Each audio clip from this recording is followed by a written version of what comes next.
বন্ধুরা, আজকের আমি আপনাদের সঙ্গে অনেকগুলি খবর শেয়ার করতে চলেছি। আমার বন্ধুরা অনেক দিন থেকেই মেসেজ বা কমেন্ট বক্সে অনেক প্রশ্ন করছিলেন, কখনো প্রাইমারি, আপার প্রাইমারি 9, 10 বা 11, 12 নিয়ে। অনেক দিন থেকে তাদেরকে আমি ঠিকঠাক উত্তরগুলি দিতে পারছিলাম না। তাদের উত্তরগুলো জানার আমার নিজেরও খুব দরকার ছিল। তো এতদিন ধরে নানা রকম খবর যেগুলি কালেকশন করেছি সেগুলোর ওপরে আমি একটা ভিডিও দিলাম আপনাদেরকে। তা যে খবরগুলি আমি পেলাম সেগুলো নিয়ে রইল আজকের ভিডিওটি। তো চলুন বন্ধুরা, দেখুন তাহলে আজকের ভিডিওটি। সবার প্রথম আসি 9, 10, 11, 12-এর যে খবরটা আমার কাছে আছে সেটা নিয়ে। যে ফোর্থ কাউন্সিলিং করানোর চিন্তা করছে কমিশন, অর্থাৎ 9, 10, 11, 12-এর একটা ফোর্থ কাউন্সিলিং হবে বলে মনে করা হচ্ছে। অনশনকারীরা যারা ছিলেন তাদের সাবজেক্ট, ক্যাটাগরি, স্কোর সব কিছু খুঁটিয়ে দেখা হচ্ছে। এগুলি দেখার জন্য বিকাশ ভবনে পাঠানো হয়েছে। তারপর সব কিছু জানা যাবে। সরকার সিট আপডেট করে যতটা সম্ভব নিয়োগ করতে পারেন করবে। 9 থেকে 10, 11 to 12 একসঙ্গে করে সর্বোচ্চ সংখ্যক ক্যান্ডিডেট যতটা নেওয়া যায় তার ব্যবস্থা চলছে। সরকারের ইচ্ছা অনুসারে এই নিয়োগ সমস্যা দূর করা সম্ভব হবে। এছাড়া 9, 10, 11, 12 নিয়ে যে একটা খবর আছে সেটা হলো কি, যে ভুল প্রশ্ন নিয়ে যারা অনশন করছিলেন তারা অনেকে ভুল প্রশ্ন নিয়ে মামলা করেছিলেন, যে 14টা প্রশ্নের উত্তর তারা কমিশনের তরফে থেকে জমা করেছে, সোমবার জমা দেওয়া হয়েছে।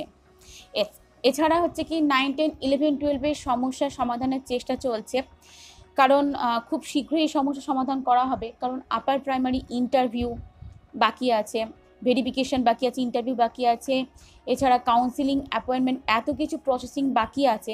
সেই জন্য আপার প্রাইমারির জন্যই খুব শীঘ্রই সমস্ত কিছু সমস্যার সমাধানের চেষ্টা করা হবে, যেটুকু খবর আমার কাছে আছে।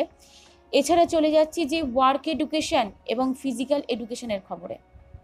আচ্ছা, ওয়ার্ক এডুকেশন, ফিজিক্যাল এডুকেশানে যারা প্যারা টিচার আছেন সেই প্যারা টিচারদের বলতে পারি যে প্যানেল চ্যালেঞ্জ মামলায় যেটি কিনা 6 সপ্তাহ স্থগিতাদেশ দিয়েছে হাইকোর্ট। এটা কিন্তু সত্যি খুবই খারাপ একটা খবর।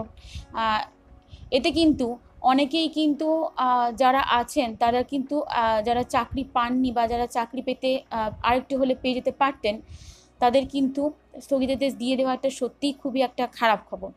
আচ্ছা, এরপরে যেটা আছে কি, ওয়ার্ক এডুকেশন, ফিজিক্যাল এডুকেশনের যে প্যারা টিচারদের যে 10%-এর রেজাল্টের শিট, যেটা নিয়ে কিনা সিট আপডেট করার কথা, যেটা কিনা আইনজীবী বিকাশ রঞ্জন ভট্টাচার্য লড়ছেন, ওয়েবসাইটে আপলোড হতে পারে, সেটা এখনও বাকি আছে। যেটুকু জানা যাচ্ছে যে যিনি এই রেজাল্টটি আপলোড করবেন তিনি কিন্তু বর্তমানে বিকাশ ভবনে আছেন। তিনি আসার পর আগামী সপ্তাহে হয়তো রেজাল্টটি আপলোড হয়ে যেতে পারে। আচ্ছা, এছাড়া যে খবর আছে সেটা হচ্ছে কি, পরবর্তী যেটা আমি বলবো যে আপার প্রাইমারি খবর নিয়ে। প্রথমে যে খবরটি আপনাদেরকে দেব সেটা হলো এরকম, যে ফার্স্ট পেজ এবং সেকেন্ড পেজের ভেরিফিকেশান হয়ে গিয়েছে। রিচেকিং কিন্তু আগের ভেরিফিকেশানগুলোতে হচ্ছিল, অর্থাৎ সেখানে বলা হয়েছিল যে যদি কেউ ডকুমেন্ট ঠিকঠাক সাবমিট না করেন তাহলে কিন্তু তারা আবার গিয়ে ডকুমেন্ট সাবমিট করতে পারছিলেন, কিন্তু এক্ষেত্রে সেটা সম্ভব নয়। ডকুমেন্ট যদি ঠিকঠাক সাবমিট করে না আসেন তাহলে কিন্তু আপনারাই অসুবিধায় পড়বেন। কোনো রকম ফোন বা মেসেজ কিন্তু আর দেওয়া হবে না। আচ্ছা, এবারে যে প্রশ্নটা যেটা করেছিলেন আমার বন্ধুরা, সেটা হলো কি থার্ড ফেজ ভেরিফিকেশান নিয়ে।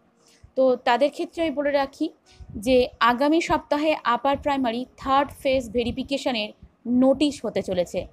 তবে আমি বলে রাখি যে খুব কম সংখ্যক লোককে কিন্তু ডাকা হবে। আচ্ছা, এরপরে আমি বলে রাখি যেটা আমার কাছে খবর আছে সেটা হলো যে এই সপ্তাহে শুক্রবারের মধ্যে হয়ে যাওয়ার কথা ছিল এই থার্ড ফেজ ভেরিফিকেশনের ব্যাপারটা, কিন্তু সেটা কিছু একটা প্রবলেমের জন্য, কমিশনের অসুবিধা থাকার জন্য সেটা হয়নি। তবে সামনের সপ্তাহে হয়ে যাওয়ার সম্ভাবনা আছে। আচ্ছা, এরপরে যেটা খবর আছে সেটা হলো কি, ইন্টারভিউ, অনেকে আমাকে প্রশ্ন করেছিল যে ইন্টারভিউ কবে হবে বা প্রসেসিংয়ের লিস্ট পাবলিশ করতে হবে, ফাইনাল ভ্যাকেন্সি আপার প্রাইমারি কত তা জানাতে হবে। এই সমস্ত বিষয় নিয়ে যারা কেস করেছিলেন, এই সমস্ত বিষয় নিয়ে যাদের দাবি ছিল, তাদের ক্ষেত্রে বলে রাখি যে সিট আপডেট হবে কি না সে সম্পর্কে কিন্তু যথেষ্ট সন্দেহ আছে। আপার প্রাইমারি নিয়ে তারা কিন্তু এখনও কমিশন থেকে ঠিকঠাক মতো কিছু জানা যাচ্ছে না। আপার প্রাইমারি থার্ড ফেজের আগে ভেরিফিকেশন হবে, তারপর কিন্তু 11, 12, 9, 10-এ ফোর্থ কাউন্সিলিং হওয়ার সম্ভাবনা আছে। এছাড়া যেটা বলবো যে upper primary 10% reservation, upper primary যে 10% রিজার্ভেশনের যেটা কেসটা ছিল, এটার হেয়ারিং হওয়ার অনেক সমস্যা আছে। জানুয়ারি মাস থেকে কিন্তু হেয়ারিং নিয়ে অনেক রকম প্রবলেম চলছে। কুন্তল সামন্ত এবং দিলীপ পাত্র এদের কেসও কিন্তু এর সঙ্গে আছে। সুতরাং এগুলো নিয়ে সত্যিই সমস্যায় জর্জরিত যা বলা যায় যে রিজার্ভেশন কেসটার কি হবে। এবার চলে যাব প্রাইমারির খবরে। প্রাইমারির টেট পাস বিএড ক্যান্ডিডেট যারা ছিলেন সার্টিফিকেট দেওয়ার মামলায় জয়ী হয়েছেন। আগামী 2 মাসের মধ্যে তাদের সার্টিফিকেট দেওয়া হবে। মেয়াদ 2 বছর। যারা সার্টিফিকেট পাবে তারা ইন্টারভিউ দিতে পারবে। এখন প্রশ্ন হলো, যারা মামলা করেছিল তারা এই সার্টিফিকেটটা পাবে, নাকি যারা পরীক্ষা দিয়েছিল তারা সবাই এই সার্টিফিকেটটা পাবে? এক্ষেত্রে আমি আপনাদের একটি অর্ডার কপি দেখাচ্ছি। সেই অর্ডার কপি অনুসারে মানে করলে দাঁড়ায়, যেটা পরিষ্কারভাবে লেখা আছে, যারা প্রাইমারি টেট কোয়ালিফাই হবে তারাই টেটে পাস সার্টিফিকেট পাবে।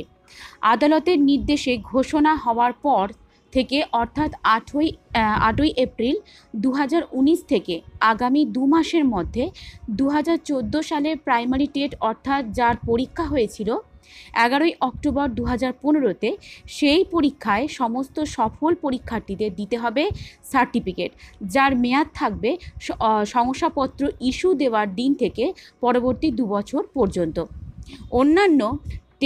অন্যান্য স্টেটে যেটা 5 বছর দেওয়া হয় সেটা এখানে 2 বছর দেওয়ার কথা বলা হয়েছে। অর্থাৎ বিএড ক্যান্ডিডেট নন ট্রেন্ড বা ট্রেন্ড যারা পাশ করেছেন তারা কিন্তু পাশ করলেই এই টেট সার্টিফিকেটটি পাবেন। এছাড়া অর্ডার কপিতে লেখা আছে যারা সার্টিফিকেট পাবে তারা কোনো কেস করতে পারবে না, কিন্তু পাশ করা সত্ত্বেও যদি কেউ সার্টিফিকেট না পায় তাহলে তারা ডিভিশন বেঞ্চে যেতে পারে। এরপরে যদি আপনাদের কিছু জানার থাকে বা আপনাদের যদি এই ভিডিওটা হেল্পে আসে তাহলে অবশ্যই সেটা কমেন্ট বক্সে জানাবেন এবং তার সঙ্গে সঙ্গে আমার ভিডিওটি আপনাদের বন্ধুদের সঙ্গে শেয়ার করুন। তো ভালো থাকবেন বন্ধুরা, ধন্যবাদ।